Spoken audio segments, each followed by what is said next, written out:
Bonjour à tous pour une nouvelle vidéo. Il s'agit en fait de la suite de ma vidéo lire en anglais par où commencer spécial débutant. Donc si j'y arrive, le lien vers mon ancienne vidéo apparaîtra par ici, donc c'est la vidéo spéciale débutant. Et sinon, bienvenue sur ma nouvelle vidéo. Dans la première vidéo spéciale débutant, je donnais quelques conseils pour vraiment commencer en anglais quand on n'a pas le niveau. Donc si vous êtes sur cette vidéo, c'est soit vous avez déjà vu la vidéo 1 et vous pensez que vous avez un meilleur niveau que ça, soit vous avez déjà réalisé la phase débutant et donc vous regardez cette vidéo quelques mois plus tard. Cette vidéo s'adresse vraiment à des gens qui ont déjà un petit niveau en anglais, qui n'ont pas forcément déjà lu un livre, mais qui par exemple regardent des séries en VO, regardent des films en VO, écrivent des mails en anglais, qui se sentent capables de commencer directement par des romans.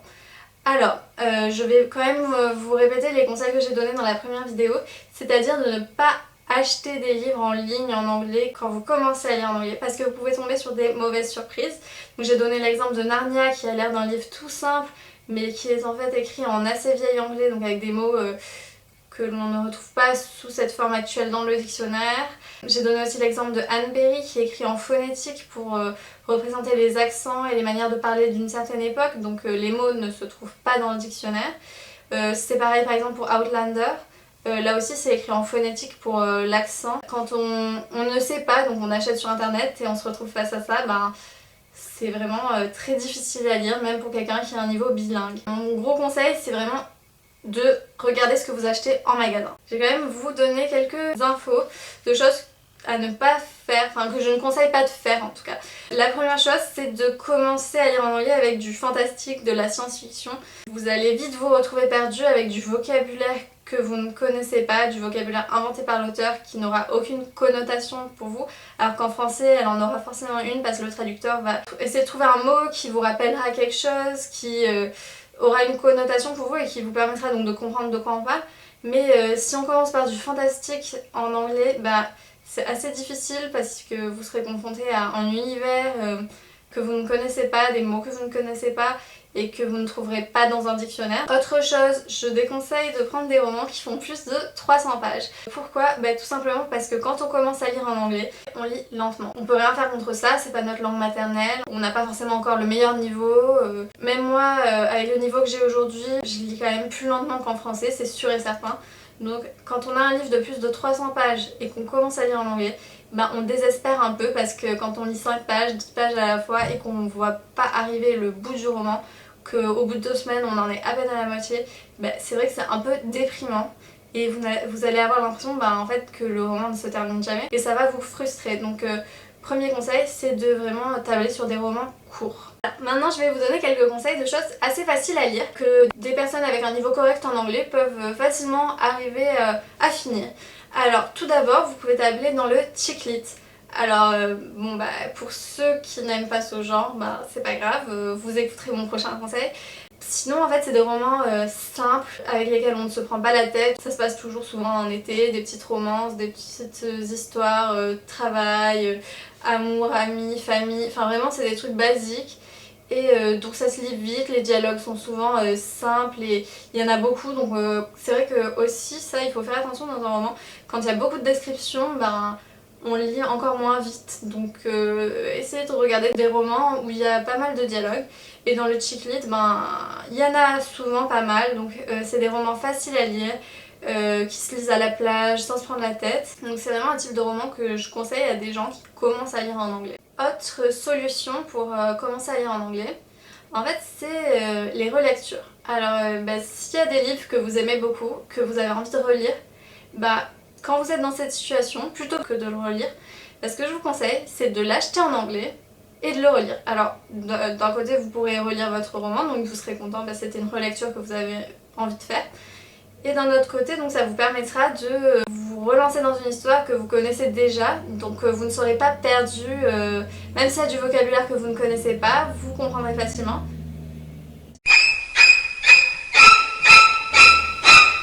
Alors là, il y a un avion qui vient de passer très près de chez moi, ça n'arrive jamais, je sais pas trop.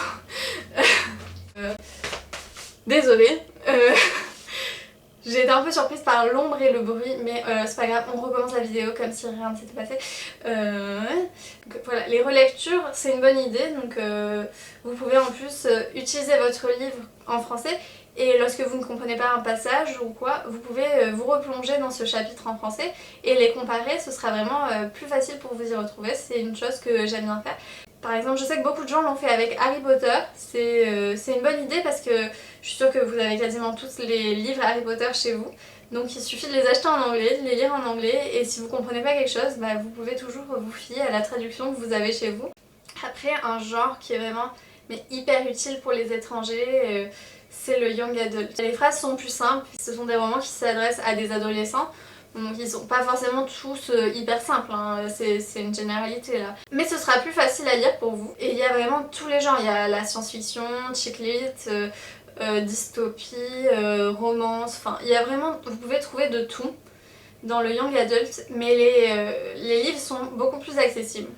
Alors je vais vous faire une petite recommandation de livres assez faciles à lire et que je conseille aux gens qui débutent la lecture en anglais. Alors on a John Green, vous connaissez tous sûrement Nos étoiles contraires, mais il y a aussi pas mal d'autres livres. Il y a par exemple La face cachée de Margot, donc en anglais Paper Towns, qui va sortir au cinéma cet été. Et donc là, c'est vraiment un style super en fait pour les étrangers. On a beaucoup de dialogues dans John Green. Les phrases sont courtes, le style est concis. Il n'y a pas de grosses métaphores, de choses compliquées à comprendre. C'est vraiment simple à lire, en plus c'est très divertissant. Il a un style qui passe très très bien, beaucoup d'humour. Alors je sais pas ce que ça donne en français en fait parce que je les ai jamais lus en français. Mais je suis sûre qu'en fait en anglais ça vous plaira encore plus. Les livres sont pas très chers, ils se trouvent à 9 € en général. Donc voilà, John Green c'est vraiment le top pour commencer à lire en anglais je trouve. Après, on a Jenny Han aussi que je recommande vivement pour les gens qui commencent à lire en anglais. Alors, vous l'aurez remarqué, mon livre à gauche est en français, mais vu le style, je suis quasiment sûre que c'est très très lisible en anglais, puisque les phrases sont très courtes. Mais en fait, c'est vraiment très jeunesse, donc c'est facile à lire en anglais. Et ensuite, donc, ma copie à droite, c'est Le Pacte. Alors celui-là je l'ai lu en anglais et je l'ai trouvé vraiment très facile, très accessible, donc je vous le conseille. Là c'est Le Monde de Charlie, vous l'avez peut-être vu au cinéma avec Emma Watson, mais là donc c'est le livre dans sa version originale et c'est très très simple à lire, les phrases sont très courtes. Vous le savez peut-être mais c'est raconté donc par un adolescent qui a un peu des petits problèmes. Du coup, il pense très simplement. C'est vraiment un de mes livres préférés. J'adore la façon dont il raconte son histoire, sa vision du monde. Il se passe rien d'exceptionnel, donc c'est facile à suivre. Et c'est vraiment un très beau livre. Et tout ce que je peux vous dire, c'est que je connais plusieurs personnes qui l'ont lu en anglais. Et c'est vraiment pas un livre sur lequel on galère. Autre livre très simple à lire, c'est Le vide de nos cœurs qui est sorti il y a 2 mois il me semble et que j'ai lu en VO et là aussi je peux vous dire que l'histoire est très très belle. Ça m'a fait penser à Nos étoiles contraires mais je l'ai vraiment préféré. Il est super ce roman et très très facile d'accès donc je vous le conseille. Alors là c'est 3 romans young adult, très faciles à lire, assez courts, que j'ai beaucoup aimé. Ils font tous les 3 parties de mes gros coups de cœur. Et je vous les conseille encore plus parce qu'ils n'ont jamais été traduits en français. Donc vous serez encore plus content lorsque vous les aurez finis d'avoir eu accès à un livre que vous n'auriez pas pu lire si vous ne parliez pas anglais. On a In Ecstasy de Kate McCaffrey, une auteure australienne. Alors j'ai vraiment adoré ce roman qui parle d'une adolescente qui suit toujours sa meilleure amie. Mais sa meilleure amie adore faire la fête, sortir, rencontrer des personnes plus âgées. Et elle se retrouve vite coincée dans le piège de la drogue. A Straight Line to My Heart de Bill Condon. Alors lui aussi c'est un auteur australien. Il a gagné un prix très prestigieux pour ce roman en Australie. Alors il se passe pas énormément de choses. Mais ça raconte les vacances d'été d'une jeune fille qui vient de sortir de la terminale, qui est un peu perdue, qui sait pas ce qu'elle veut faire, et qui vit dans un village un peu perdu au milieu de nulle part. Et j'ai vraiment adoré sa narration, cette fille est tellement marrante et touchante. Je le conseille très vivement, c'est un de mes coups de cœur de l'année dernière. Et enfin, on a It's Kind of a Funny Story de Ned Vizzini. Ce roman parle d'un adolescent de 15 ans qui va être interné quelques jours à l'hôpital psychiatrique à cause de sa dépression. Et il nous décrit en fait chaque jour ce qu'il fait, les activités, les gens qu'il y a à l'hôpital. Et sa narration, elle lui aussi est tellement drôle, tellement touchante. C'est un roman coup de cœur. Vous avez peut-être vu le film C'est une drôle d'histoire. Et sinon, bah, vous avez peut-être vu ce livre sur la blogosphère en anglais parce qu'il est très très connu. Mais il n'a jamais été traduit en français. Donc si vous le lisez, ce sera vraiment une belle découverte pour vous. Alors, il est un petit peu plus gros. En effet, il fait dans presque 450 pages. Mais regardez, c'est vraiment écrit super gros. Ça se finit très vite. C'est le genre d'exception que je fais à ma règle des 300 pages. Donc après, je viens de vous montrer très peu de romans. C'est des romans que je conseille, faciles à lire, que je recommande toujours quand on me demande mais par quoi je devrais commencer pour lire en anglais.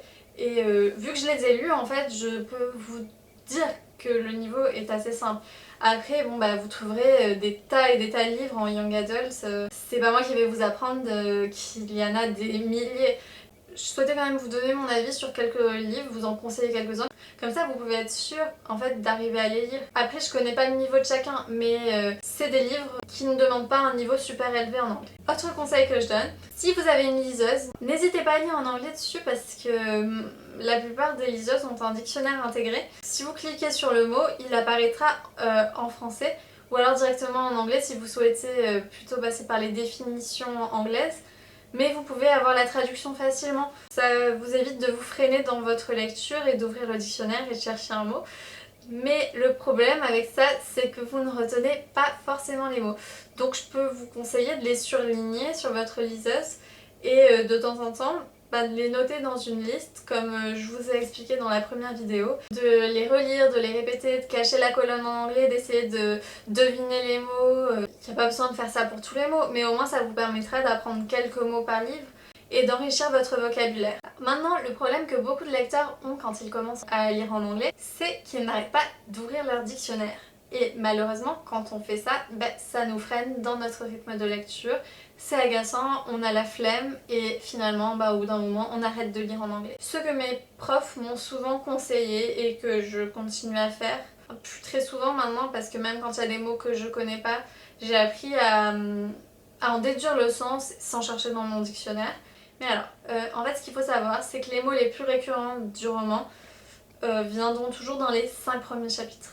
Alors, dans les 5 premiers chapitres, vous pouvez lire avec votre dictionnaire. C'est là où vous aurez les descriptions des lieux, des personnages, et s'il y a un vocabulaire un peu spécifique, c'est là qu'il apparaîtra sûrement pour la première fois. Donc, dans les premiers chapitres, voilà, vous pouvez lire avec votre dictionnaire. Et après ça, il n'y a plus de dictionnaire.